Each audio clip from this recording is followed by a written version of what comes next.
उपनिषदों की कहानियाँ भारत की प्राचीन धरोहर है। इनमें हमारे पुरातन इतिहास, संस्कृति और कला की रंग बिरंगी झलक देखने को मिलती है। बच्चों और बड़ों के लिए भी ये कहानियाँ काफ़ी रुचिकर सिद्ध होती है और आधुनिक कहानियों अथवा लोक कथाओं से हटकर एक अनोखा आनंद देती है। नमस्कार दोस्तों, सनातन मिस्ट्री में आप सभी का एक बार फिर से स्वागत है। दोस्तों, एक परमहंस महात्मा थे। बचपन से ही घर त्याग कर संन्यास धारण कर लिया था। एकांत में रहकर भजन करते थे। संसार से उन्हें कुछ लेना देना नहीं था। उनका जीवन शांति से बीत रहा था। महात्मा के त्याग और तपस्या की चर्चा दूर दूर तक फैली थी। एक दिन वह तीर्थ यात्रा पर निकले। चलते चलते किसी गांव के समीप से गुजरे। गांव के बाहर एक हरा भरा बाग था। महात्मा जी आराम करने के उद्देश्य से वहां आए तो वहां बहुत भीड़ भाड़ थी। बाजे बज रहे थे, घोड़े रथ सजे खड़े थे, खाना पीना चल रहा था। यह देखकर महात्मा जी को कौतूहल हुआ। उन्होंने एक आदमी से पूछा, यह भीड़ भाड़ कैसी है? क्या हो रहा है यहाँ? किसी युद्ध की तैयारी तो नहीं हो रही है?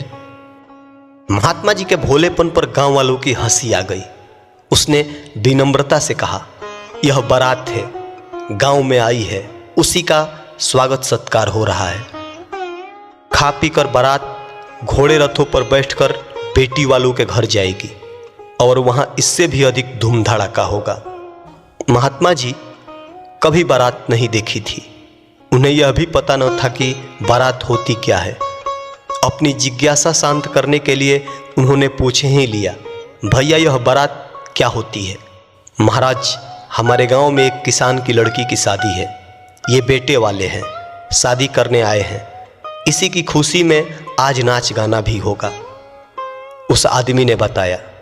मगर शादी क्या होती है, कैसे होती है? महात्मा जी ने पूछा। गांव वाले ने बताया, दूल्हा दुल्हन मंडप में आते हैं, फिर उनकी शादी होती है। शादी के बाद वे अपनी गृहस्थी बसाते हैं, संसार का सुख भोगते हैं। महात्मा जी सोचने लगे, यह सुख क्या होता है? मुझे भी शादी करके संसार का सुख भोगना चाहिए।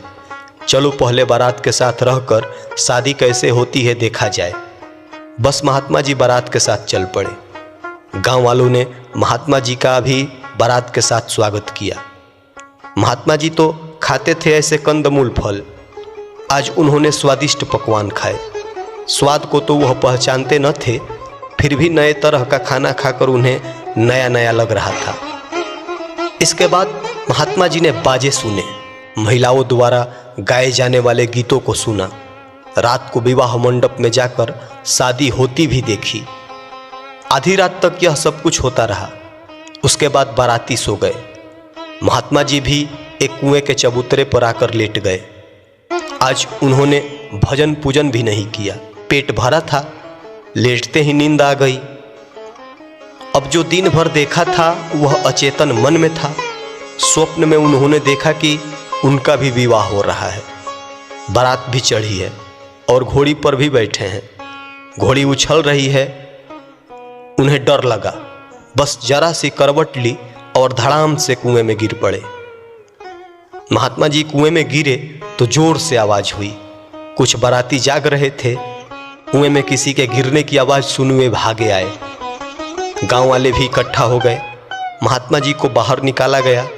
वह जिंदा थे मगर सिर में चोट लगी थी, खून बह रहा था।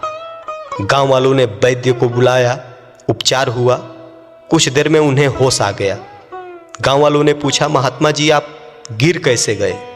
हुआ क्या? महात्मा जी ने कान पकड़कर कहा, आप पूछ रहे हो हुआ क्या? मैंने यह विवाह देखा, उसी का यह परिणाम मिला। जब संसार के सुखों को देखने मात्र से यह दुर्दशा हुई तो न जाने उन सुखों को भोगने वाले की क्या दुर्दशा होती होगी। मैं तो आपकी सहायता से कुएं से बाहर भी निकल आया, किंतु जो इस संसार के भोगों को ही सब कुछ समझते हैं वे शायद ही मोह के कुएं से बाहर निकल सके। यह कहते हुए महात्मा जी अपने रास्ते चल दिए। दोस्तों, उम्मीद करते हैं यह कहानी आपको रुचिकर लगी होगी।